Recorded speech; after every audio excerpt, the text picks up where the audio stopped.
Okay. Was that a tooth? No. All right. We got Don't it. know what it was. Didn't want to stay in my mouth. Well. So I'm looking at the book. I made a monkey. I made with my wife. And well, I'm looking at her, and she takes it up and says, "Oh, Which is very difficult for me. where is it?" But, Oh, there it is. Okay. uh, Pepsi, folks. and she says to me, she's looking at it and says, "Oh, Put David." that piece of garbage away. will No, you? no. she didn't say that. Actually, she went like that, and you went, Well, God, it did why hit did you me, do but that? That's a heavy book. But she did say, she said, "Oh, Davy Jones, I love Davy Jones." I mean, that's a reaction you hear from a lot of people. Do you know my wife personally? No, but how did it make you feel? Well, I did too when I was You a see, kid. kissed her good night. She said, "Good night, David." Well, that I said, was what? It, we're sleeping in separate rooms, but it's This you're guy at the comes top. up to me in the hotel room. He said, "My daughter." I said, "How are you?" He said, "She's 14 years old. She loves you. What do you think about that?" I said, "How old are you?" He says, 42. I said, "So am I." I said, "What do you think about your dad?" She says, "I like him." I said, "You love him?" She said, "Yeah." I said, "Well, she loves me too. What's the, that's okay." It's a different thing, isn't it? It's sort of like looking back. When I look back at those times and I see, obviously, it's happening that kids are now watching the Monkees again and buying the records and playing the records and having fan clubs and doing all this stuff. It all depends what you think about it. I mean, I'm very proud of the Monkees. And I wouldn't at all disappoint your wife by the fact of if she was to ask me and tell me about that time that she was feeling close to me, I would say, well, I don't want to talk about it. I discuss it because it was a time for me growing up too. And if you've got something that you can share, I think that's the main thing. I think that's what the Monkees were all about. We weren't a threat to anybody's, any of their boyfriends or anything like that. It was all sort of like, it was also apple pie and ice cream, and cutesy. Right, and it's so interesting because 20 years or so later, the popularity transcends to the young kids today, and it's really quite amazing the longevity of the success that you guys have really enjoyed. If you could put your finger on it, David, what would be some of the reasons to attribute to that success, do you think? Well, I think that we didn't date ourselves with any particular styles. Obviously, you see bell-bottom pants coming out and certain sort of things here and there, trends of the Nehru collars and all this kind of stuff. But that's only a normal course. You go to a party these days and everybody's dressed differently. I mean, even a tuxedo, a conventional tuxedo, you only see one or two of them these days. They're short, some are, different coloured pants, this, that, the other. We never had an authority in our TV show where we had a manager or a parent or somebody telling us what to do, so that was attractive.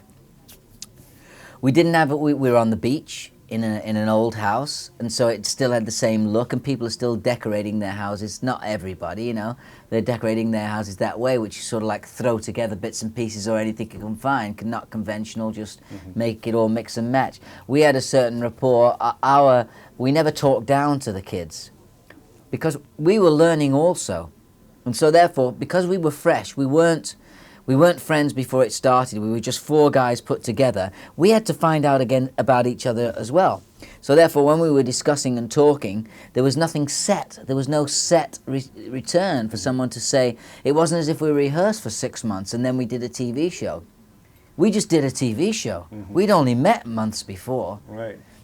They put us all together, and off we went. And it was fresh and spontaneous. Yeah, and that's the way it was all the way through. It was for the first year. The second year, everybody got just a bit too big for their britches and decided that Mickey wanted to direct, Mike wanted to produce, Peter wanted to write, I wanted to, do all of those things. And so it got a bit sloppy, and the second year of the Monkey series was not as strong as I believe the first year was.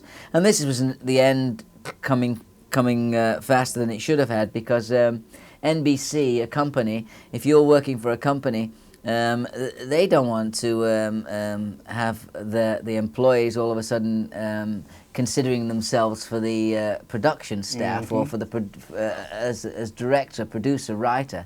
You're hired to do a job, but it gets blown out of proportion, because when you sell 100 million records and fans are screaming all over the place at the gates and everywhere you go, you tend to lose a little bit of reality. And we were 20 years old, 21, 22, 23 years old. We were very, very young and very unknowing of what was going on in the show business world. Do you think the show broke some television ground? I mean, as far as viewers, what they were used to seeing, what have you?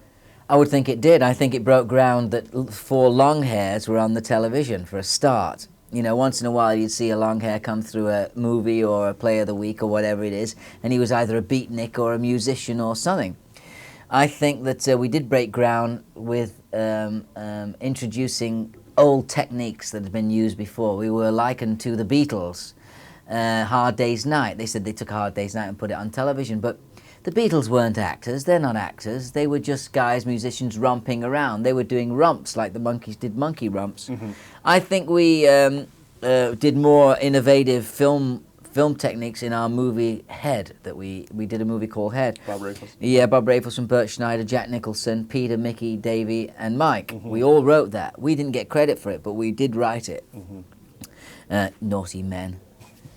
So, but that was their doing. You know, there's nothing we could do about it. I think there were some techniques in that movie that had never been used before. We used all kinds of stuff, and it's still used in theatre classes, and it's shown in art houses and at colleges and places. So It's a cult film. I know a lot of people rent it in the video stores. And yeah, it is a cult film. It wouldn't have been my choice. The Monkees had a certain following. They were under 15, 14-year-olds. Right. There were some older people that watched it also, but most of our fans were younger. That movie was not geared at those people. So, Right. you know, I feel that we lost a lot of ground there by allowing that sort of movie to be made. But the Monkees were starting to fold up as a unit. Right. And when compiling, they made a monkey. You can have a drink, please, Kinda. please, All yes, right. please. We're a loose show. When compiling, they made a monkey out of me. Was that a tough task to decide and pick and choose what you wanted to put in the book and what you wanted to leave in the private life? Well, when I first thought about doing the book, They Made a Monkey Out of Me, I started to write, first of all, about when I left home, because that's when I thought my life began, when I left home. And I wrote about going to the stables, and I wrote about all kinds of stuff, of what the feeling was at 15, 14 and a half, 15, to leave home and go 200 miles away and live in a caravan and work with horses from 4:30 in the morning till 6 o'clock at night, and then go to sleep dog-tired and wake up and do it all again, and never having been away from home, never even worked with horses. And all of a sudden, here I am, supposedly like a grown-up. You know what I'm saying? That was a very difficult period in my life. I started to write, and I remembered all the feelings and all the anxieties I had when I first left home. You experience it. Everybody experiences it. It's a very traumatic thing, and it either it's over fast or it goes on for 3 months. I was very frightened. I didn't like being on my own, away from my family. Then I started to take pictures out and remember and associate the times with pictures. And then I went through and find more pictures when I came to New York and lived on my own.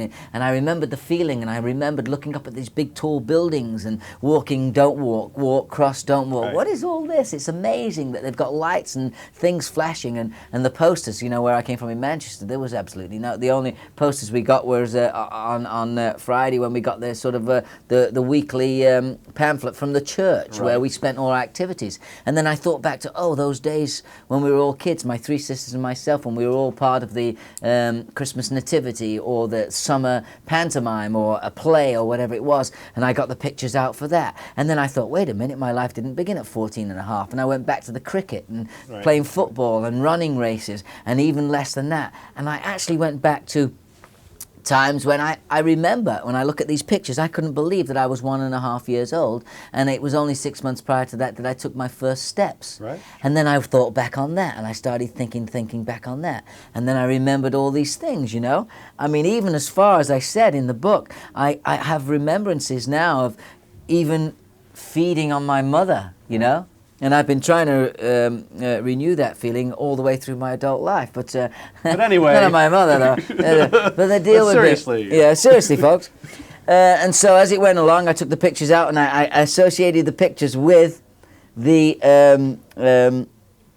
story. Right. Now, I got all this together, and then I talked to a publisher, and he says, we need 8 or 10, 12 pictures for the middle of the book, and they all go together. I said, that's not the kind of book I want to do. Well, it's not a fan magazine you're doing, it's not a fan book, and I thought, I don't need to be talked down to like this by anybody. So I had to then think about it. So the book went on the shelf for 3 years. Not in its form that it is now. It was not quite finished. There was a few stories that I still had. And as I went along over the next couple of years, and I thought of things, I wrote them down. I didn't want to go the conventional way. I have all my life done things and handed them over to other people, and they've given me a percentage of me. Right. And I didn't want this to happen with this book. And so I waited.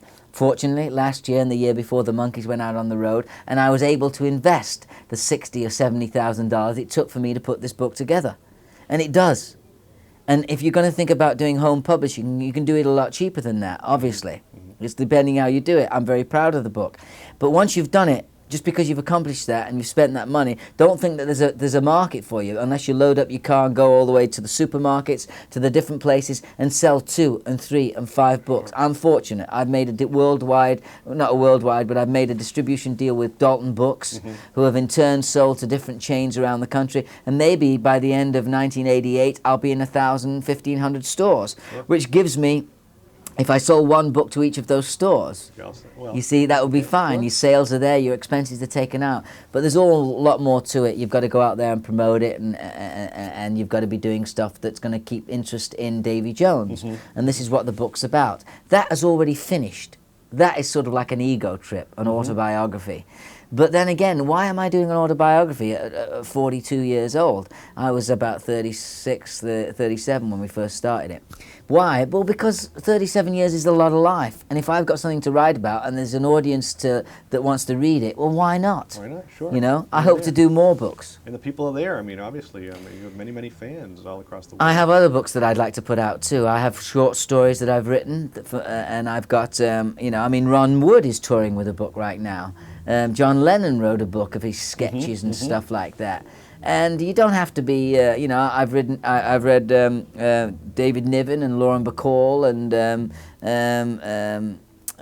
Elizabeth Ashley and Judy Kahn and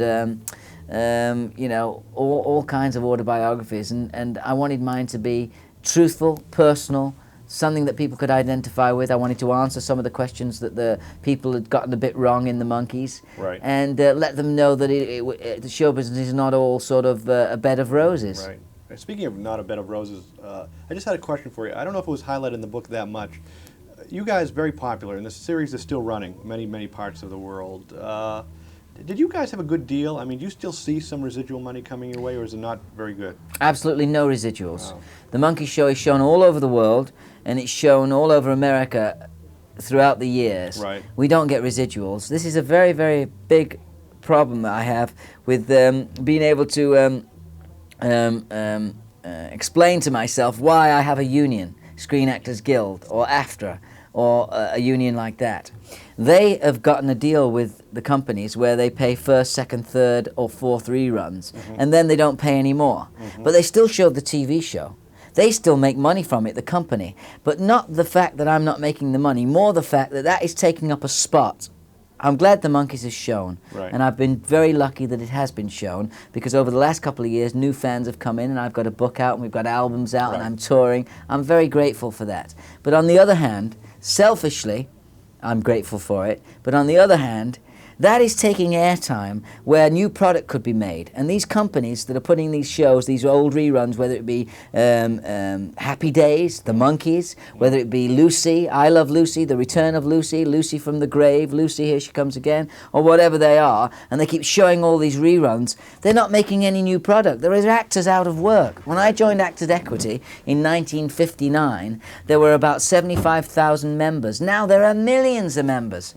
Actors need work, you know. There should be limited reruns for a start. I'm sorry, you know, but there should be. And at that particular point, we've got video machines. They've got these little cassettes that they can buy. If they want to watch them, they show them in their own homes. They don't have to show them nationwide, you know. And this is, you know, the TV companies are getting off cheap. We made $450 a week for doing the Monkees show. We got paid on the albums. I think we split 5% between us. So that would be 1.25 pennies on every album sold. Right. They sold 100 million records. So it's a lot of money. Right. I realize that. But it's over 20 years since the Monkees happened. And I was 20 years old when it started. So you can imagine monies went here, there, and everywhere. I have absolutely no monkey money left. The monies that I have now, and I own homes all over the world. Right. The monies that I have left now is monies that I have earned over the last 20 years, stuff that I've been doing in the meantime. Right, and your solo career, and I know you're doing TV guest spots now, right? I have a TV show that aired February the 7th called My Two Dads. I had another show I did, Sledgehammer, which I enjoyed doing. I have offers for theatre, which I'm very interested in. To me, that is it. The live performance, it's done, it's over with. I was paid, the audience paid, everybody was paid for doing it. It was a show that was done, and that was it. How has TV changed for you? I mean, now that you're coming 20 years later and doing all these shows, do you think it's changed at all, the medium? Well, I used to love to watch Happy Days because they filmed with 3 cameras and it was a live audience, and I love live audiences, you know, talking to you now. I mean, it's not just sort of like, you know, I'm talking to you. Right, We're having a discussion about the Monkees, about my career, about they made a monkey out of me. So I'm trying to perform and make it entertaining. Right. I think it's changed an awful lot for me because we were working with 1 and 2 cameras, stop, start. Now they film stuff, you've got to learn your lines like you would in the theatre, and if you don't do it right, then they reshoot it, obviously, but live in front of an audience, to me, that situation comedy idea would be good in a very inviting project, you know, proposition for me.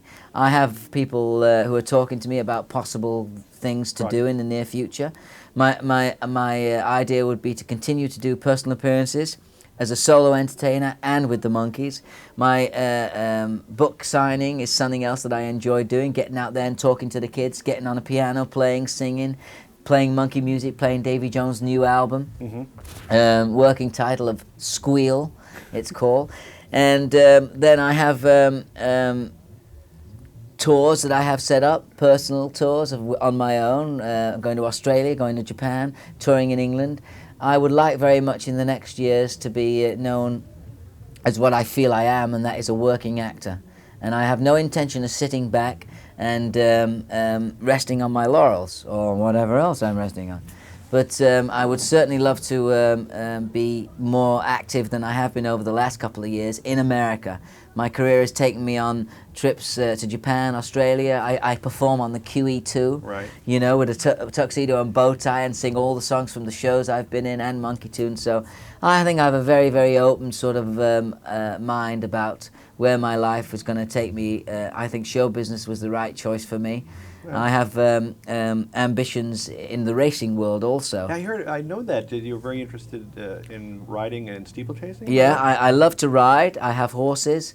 I hope to one day compete in the Grand National, which is a race in England, and more close to home, as I live in Pennsylvania, just horse ride away is a place called Maryland, and every year they have a race called the Maryland Cup. And I would like to be part of that, either as an owner, jockey, as a trainer, or as all 3 of those. And so I have my sights set on that. And I think if I had any advice or anything that I definitely feel is something that I can live by, is that although you cannot always set your sights too high in life, it is important that you do have certain goals. Because if you have an objective, you don't have to struggle to reach it and make sure every waking hour of every waking day is that kind of thing that you're going towards succeeding in this particular thing. But it's nice to set certain goals for yourself and standards. And so it's something that I have done, and it's worked for me. So far, very, very well. I mean, boy, you've had longevity in this business. And wrapping up here, because people are getting...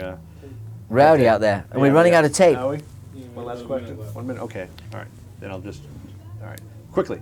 50 years from now, when they unearth the monkey time capsule and people look at it, what will be some of the artifacts that are going to be put in that monkey time capsule? Well, I hope that all the albums will be in there. I hope that They Made a Monkey Out of Me will be in there. I hope that they frozen me and they put me in there, and they've and I'll be there when they open it up. I hope that the Monkees are remembered for the fun and for the happiness that I think that they showed, and the enjoyment that was obvious within the concept of their TV show. It was just a fun time in my life, and I hope that that will be what it was for a lot of people that shared that time with us as mostly viewers. But it was one of the greatest experiences I've ever had, you know, and I'm sure that it will be remembered for the fun that it brought people.